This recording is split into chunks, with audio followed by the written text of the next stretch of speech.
பல்வேறு பகுதிகளில் கொலை மற்றும் கொள்ளை சம்பவங்களில் தொடர்புடைய 4 குற்றவாளிகள் கைது. திருடிய நகைகளை தங்க கட்டிகளாக மாற்றி பதுக்கி இருந்த நிலையில் தனிப்படை போலீசார் கைது செய்தனர். தப்பி ஓட முயற்சி செய்த குற்றவாளிக்கு கையில் மாவு கட்டு. மயிலாடுதுறை மாவட்டம் தரங்கம்பாடி தாலுகா அரும்பாக்கத்தில் தொழிலதிபர் கார்த்திகேயன் என்பவர் வீடு உள்ளது. இவர் தொழில் நிமித்தமாக சென்னையில் தங்கியுள்ள நிலையில் கடந்த 10ஆம் தேதி அன்று இரவு வீட்டில் புகுந்த கொள்ளையர்கள் 18 சவரன் தங்க நகைகளை திருடி சென்றுள்ளனர். இது குறித்து பெரம்பூர் காவல் நிலையத்தில் புகார் செய்யப்பட்டது. மாவட்ட காவல்துறை கண்காணிப்பாளர் ஜி ஸ்டாலின் உத்தரவின் பெயரில் உதவியாளர் இளையராஜா தலைமையிலான தனிப்படை போலீசார் குற்றவாளிகளை தேடி வந்தனர்.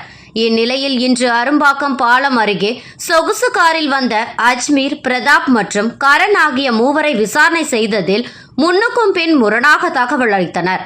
இதில் அஜ்மீர் தப்பி ஓடினார். அவரை காவல்துறையினர் துரத்தி பிடித்தபோது கீழே விழுந்து கை முறிந்தது.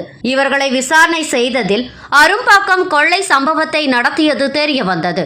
கொள்ளையடித்த தங்கத்தை உருக்கி தங்க கட்டிகளாக மாற்றியது தெரிய வந்தது. இவர்களுக்கு துணையாக செயல்பட்ட இஸ்மாயில் என்பவரை காவல்துறையினர் இருசக்கர வாகனத்துடன் கைது செய்தனர்.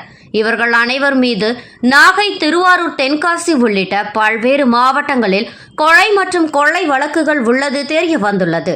கைது செய்யப்பட்ட 4 பேரையும் நீதிமன்றத்தில் ஆஜர்படுத்தி பின்னர் சிறையில் அடைத்தனர். அவர்களிடமிருந்து ஒரு கார் மற்றும் ஒரு இருசக்கர வாகனம், 18 சவரன் தங்க கட்டி ஆகியவற்றை காவல்துறையினர் கைப்பற்றியுள்ளனர்.